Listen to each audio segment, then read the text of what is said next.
Bienvenidos a Tech Sin Límites, tu podcast de tecnología. Vivimos en una era donde la tecnología no se detiene.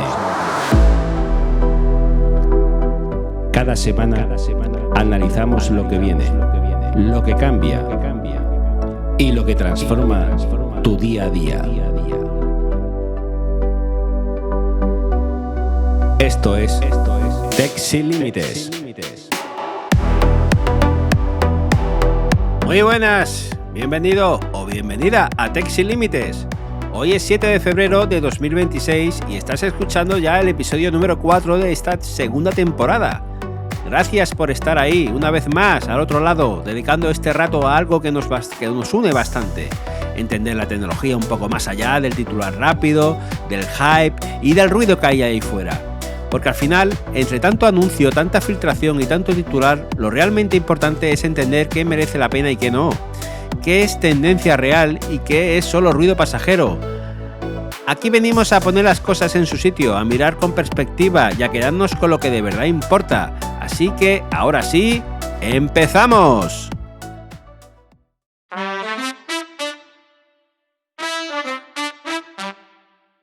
Voy a empezar hablando sobre números, pero de números que cuentan una historia muy clara. Porque Apple acaba de firmar uno de esos trimestres que marcan época. Yo diría que historia. La compañía ha presentado los resultados de su primer trimestre fiscal del año 2026, que corresponden al trimestre navideño, el más fuerte del año, y lo ha hecho con cifras récord absolutas. Apple ha facturado aproximadamente unos 143.800 millones de dólares, lo que supone un crecimiento, ojo al dato, del 16% respecto al año anterior. Y no solo eso, el beneficio por acción ha subido hasta los $2,84, creciendo cerca de un 19% interanual. Estamos hablando del mejor trimestre de la historia de Apple, sin matices, sin asteriscos. Y si hay que señalar al gran responsable de esta subida o este incremento en facturación o en ventas, ese sigue siendo el mismo de siempre, el iPhone. El iPhone ha generado alrededor de 85.000 millones de dólares en ingresos solo en este trimestre, creciendo más de un 23% interanual. De hecho, Apple ha reconocido que ha sido el mejor trimestre de la historia del iPhone, con récords en prácticamente todas las regiones del mundo. Y aquí hay un mensaje muy potente. Mientras mucha gente lleva años diciendo que el iPhone es un producto maduro, la realidad es que sigue siendo el motor absoluto del negocio de Apple. Pero hay otro pilar que cada vez pesa más, y esos son los servicios, de los que siempre hemos hablado aquí. Apple también ha batido récord en su división de servicios, con la Apple Store, con iCloud, con Apple Music, Apple TV Plus, etc., con crecimientos a doble dígito. Y esto es clave, porque los servicios son donde Apple tiene márgenes más altos y donde construye ingresos recurrentes. Otro dato brutal, para entender el tamaño de Apple hoy en día, es que la compañía ya tiene más de 2.500 millones de dispositivos activos en el mundo. Esto no es solo volumen, es todo un ecosistema a nivel mundial. Esto es gente dentro y difícilmente saliendo de la marca. Y además, hay un contexto interesante. Apple está consiguiendo estos resultados en un momento en el que toda la industria está gastando cantidades enormes en inteligencia artificial, mientras que Apple sigue manteniendo un equilibrio muy fuerte entre inversión, rentabilidad y generación de caja. Solo en este trimestre ha generado cerca de 54.000 millones de dólares en flujo de caja operativo. Si hay que resumir este trimestre en una frase, sería algo así como: Apple demuestra que el hardware sigue vendiendo, que el ecosistema sigue fidelizando y que el modelo de negocio sigue siendo una máquina de generar dinero. Y ahora viene la parte interesante, porque Apple ya ha adelantado previsiones para el siguiente trimestre, y espera seguir creciendo a doble dígito. Así que, de momento, el mensaje del mercado es claro. Apple no solo resiste, Apple sigue marcando el ritmo.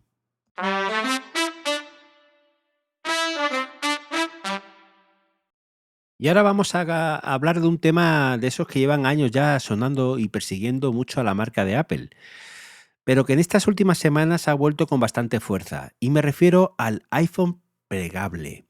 Porque sí, Apple sigue sin tener un plegable en el mercado, pero cada vez hay más señales de que ese momento está más cerca que nunca. Y lo interesante es que ya no estamos hablando solo de ideas o de patentes, estamos hablando de filtraciones bastante concretas desde la cadena de suministro, analistas y medios muy cercanos a la industria. Ahora mismo el consenso más repetido es este: primer iPhone plegable para finales de 2026 o como mucho para los primeros meses de 2027. Esto aparece en varias ya filtraciones recientes y sigue siendo la ventana que más se repite en informes de industria.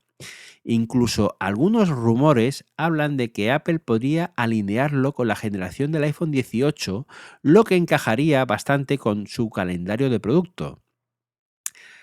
Sobre el formato, aquí también hay bastante consenso ahora mismo. El primer modelo sería tipo Fold, no tipo concha. Es decir, sería cerrado, tamaño similar a un iPhone, y si lo abrimos sería tamaño cercano a una mini tablet, ¿vale? Las dimensiones que más se repiten ahora mismo están en torno a una pantalla externa de 5,5 pulgadas, una pantalla interna de 7,6 o 7,8 pulgadas. Y esto coincide con las filtraciones ya que hay más recientes. La obsesión total de Apple es eliminar ese pliegue, como ya sabéis. Aquí está probablemente la clave del retraso histórico que Apple tiene con la salida de este terminal. Y todo apunta a que Apple no quiere lanzar un plegable, quiere lanzar el primer plegable que se sienta como un iPhone normal.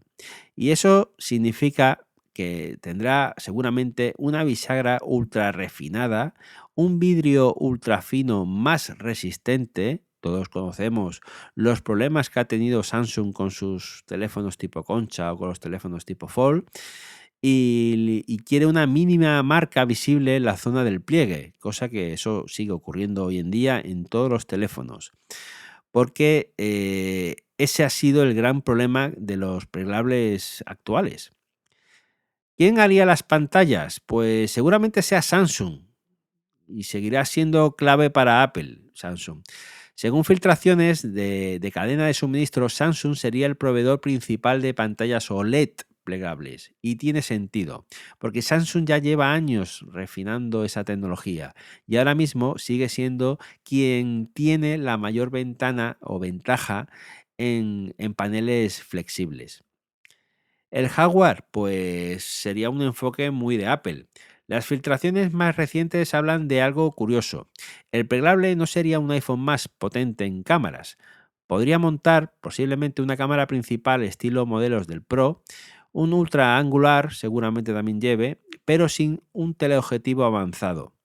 Es decir, un formato nuevo, pero sin competir directamente con el modelo Pro Max en fotografía.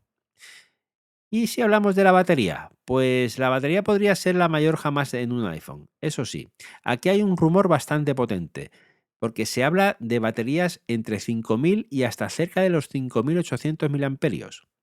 Algo muy necesario para mover dos pantallas y mantener la autonomía real del iPhone a día de hoy.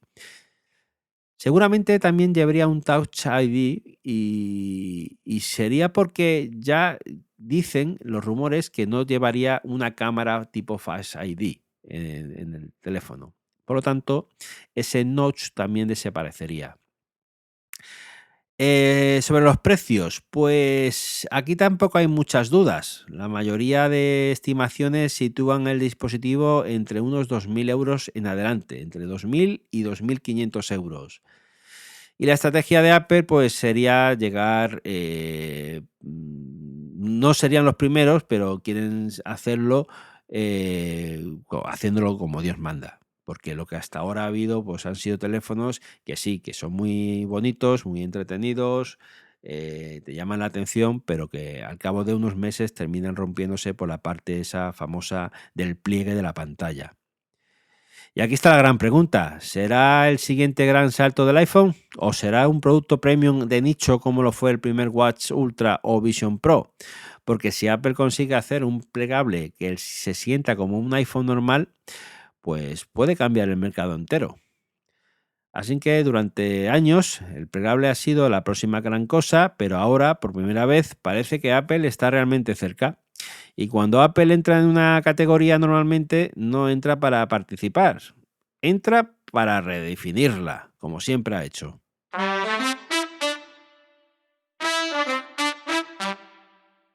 Y el último punto de Apple del día de hoy va a ser sobre la nueva pantalla que también se piensa que va a salir este mismo año. Me refiero a la Apple Studio Display de segunda generación ya. Según los rumores dicen que va a ser mini LED. Esto permitiría mucho más brillo, mejor contraste y llevaría mejor HDR. Mejor o que llevaría HDR. Creo que la anterior no lo tenía. Y seguramente tenga los negros mucho más profundos.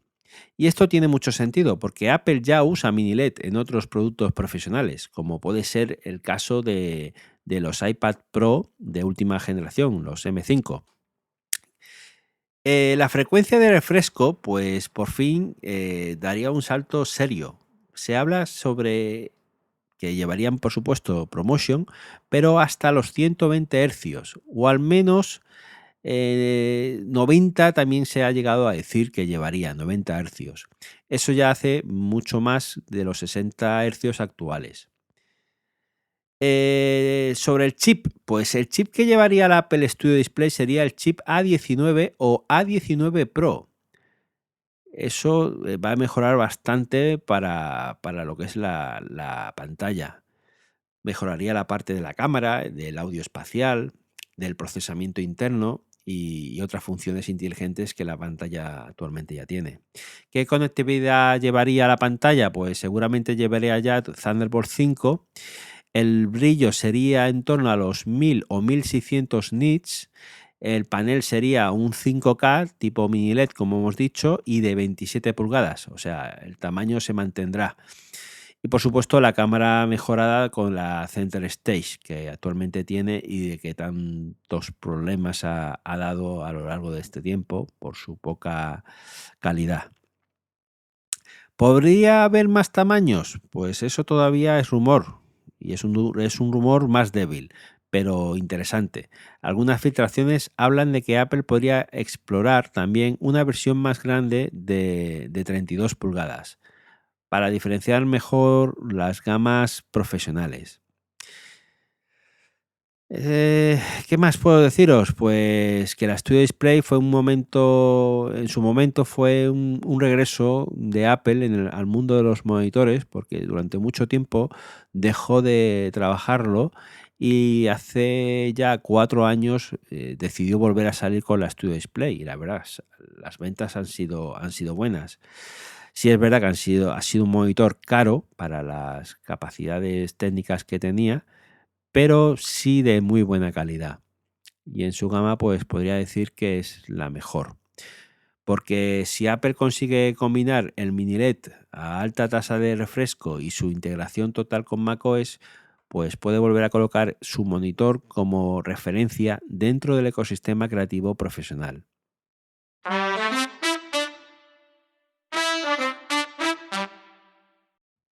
Y vamos ahora con un tema que en las últimas semanas ha pasado de ser un debate social a convertirse en un debate político, tecnológico y cultural al mismo tiempo. Las redes sociales y los menores en España. Porque ahora mismo el gobierno está trabajando en un plan que podría acabar prohibiendo el acceso a las redes sociales a los menores de 16 años. Y esto ya no es solo una idea que se comenta en tertulias o en artículos de opinión, es algo que está entrando en el terreno legislativo real. La idea parte de un diagnóstico bastante claro desde las instituciones, que los menores están creciendo dentro de un entorno digital que en muchos casos no está pensado para ellos.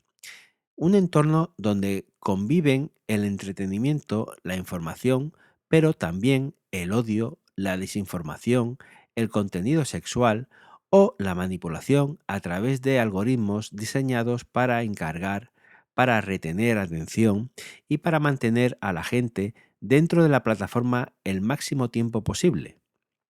Y aquí aparece el gran argumento político: proteger a los menores en lo que algunos ya empiezan a llamar el salvaje oeste digital.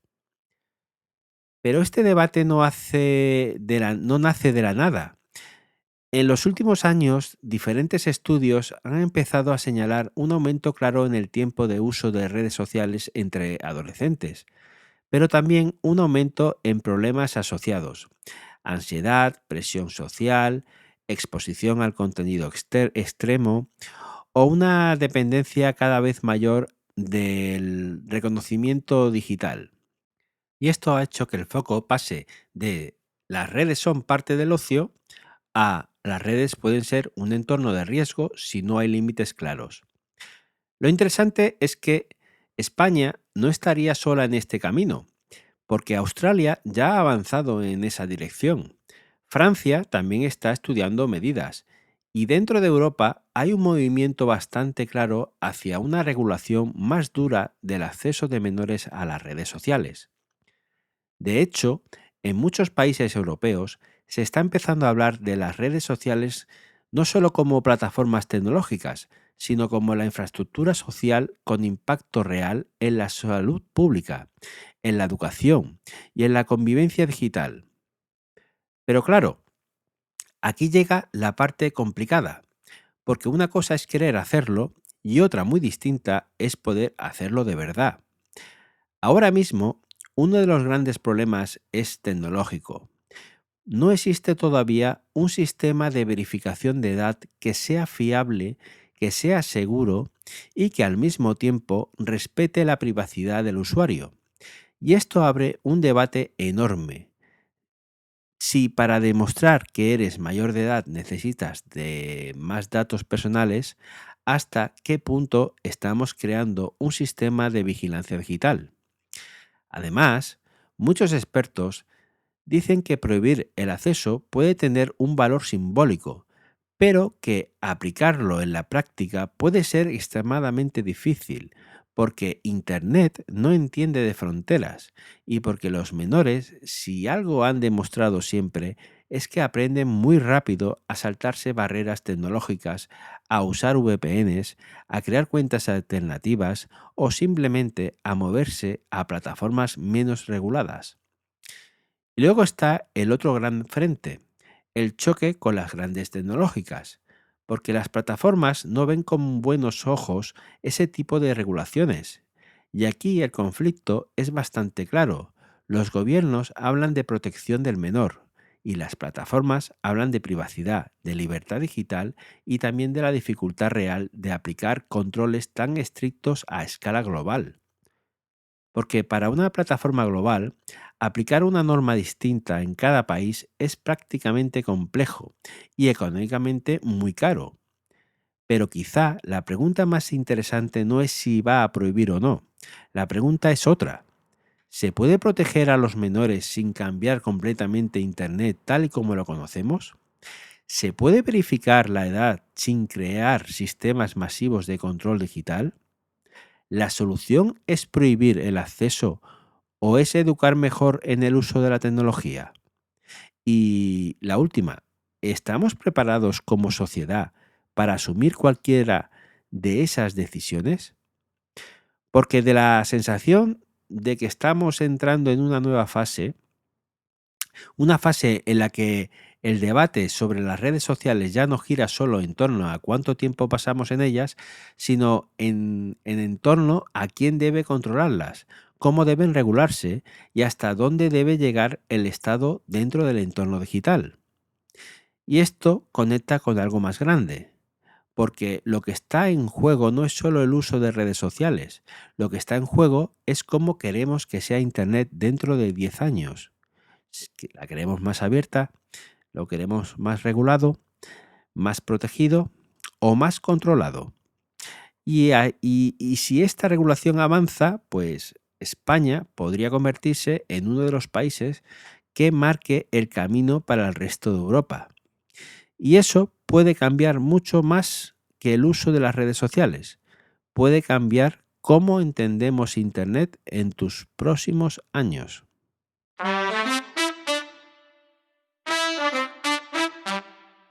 Y vamos ahora con un pequeño off topic, pero muy en la línea de lo que está pasando en el mundo del gaming ahora mismo. Porque si hay algo que está marcando esta generación de videojuegos, es que los juegos ya no se lanzan y ya está. Ahora los juegos viven, cambian, evolucionan y muchas veces se reinventan cada pocos meses. Y aquí hay dos ejemplos muy claros ahora mismo. Uno de ellos es el Ark Riders y el otro el Call of Duty. Si empezamos por Riders, en estas últimas semanas ha habido bastante movimiento. Por ejemplo, los desarrolladores han tenido que reaccionar directamente al feedback de la comunidad con los sistemas de expedición. En la última actualización han reducido bastante los requisitos para conseguir recompensas máximas, bajando el requisito de monedas necesarias para completar la expedición completa. Antes, el grind era muchísimo más alto y ahora han intentado hacerlo más accesible para que más jugadores puedan progresar sin quedarse fuera del sistema. Además, han añadido algo bastante interesante, un sistema de catch-up para que jugadores que se perdieron recompensas anteriores puedan recuperarlas con menos coste. Esto es muy importante porque demuestra algo que estamos viendo cada vez más en juegos online: diseñar el juego no solo para los hardcore, sino también para que los jugadores que entran y salen del juego con el tiempo pues sigan estando al día. Esto dice mucho de cómo se están desarrollando los juegos hoy. Ya no se diseñan solo desde el estudio, se diseñan en tiempo real con la comunidad. Y ojo, porque todo apunta a que habrá más expediciones en camino durante el 2026, dentro de una hoja de ruta bastante ambiciosa. Y si hay ahí una saga importante que domina el concepto de juego vivo, esa sigue siendo a día de hoy Call of Duty, porque ahora mismo el modelo de temporadas no es solo añadir armas o skins, es cambiar cómo se juega el juego cada pocos meses. Y uno de los ejemplos más claros ahora mismo es el regreso y rediseño del mapa de Isla, la famosa Rebirth Island. En la temporada más reciente, Call of Duty ha vuelto a poner el foco en este mapa, pero no simplemente como un regreso nostálgico, sino como una evolución del concepto original. Por ejemplo, en la actualización más reciente se ha rediseñado la isla con cambios ambientales, con nuevas zonas de interés y una ambientación completamente nueva, incluso con versión invernal en algunas rotaciones. Y esto es importante porque demuestra algo que Call of Duty está haciendo muy bien. No eliminan mapas, los reinventan. De hecho, en esta nueva versión del mapa se han añadido eventos dinámicos, cambios en rutas del mapa y pequeños detalles jugables que cambian cómo te mueves y cómo peleas dentro de la isla. Por ejemplo, huella en la nieve, tormentas que afectan visibilidad y gas dinámico. Pequeños detalles que cambian completamente el ritmo de la partida. Y esto no es casualidad, porque Rebirth Island siempre ha sido el mapa perfecto para partidas rápidas agresivas y con reapariciones constantes, algo que lo diferencia del Battle Royale tradicional más lento y táctico. Además, todo apunta a que dentro del roadmap del juego podrían llegar más experiencias tipo isla o Battle Royale alternativo, como el mapa Avalon, del que también se ha hablado en actualizaciones recientes. Y aquí está lo interesante.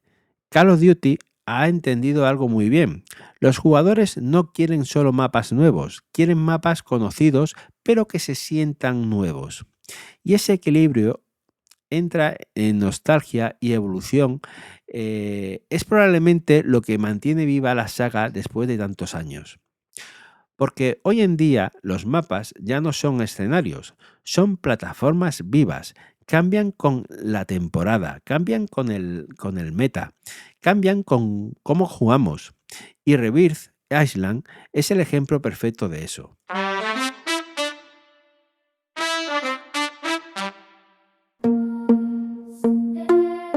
Y hasta aquí el episodio de hoy.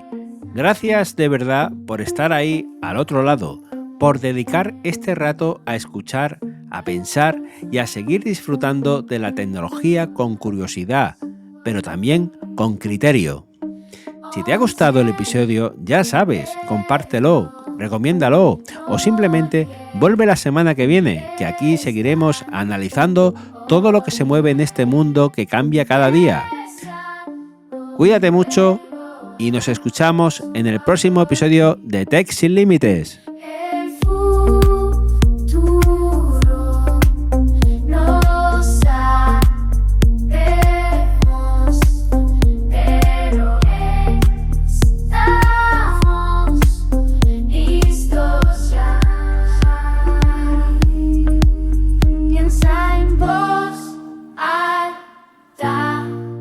Soñará de hoy sin fronteras, sin límite te soy.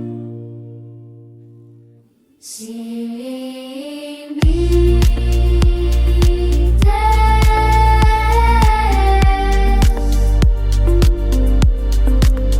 Sin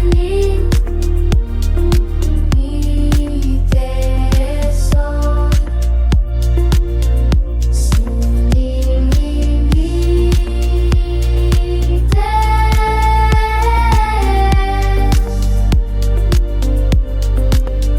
Sin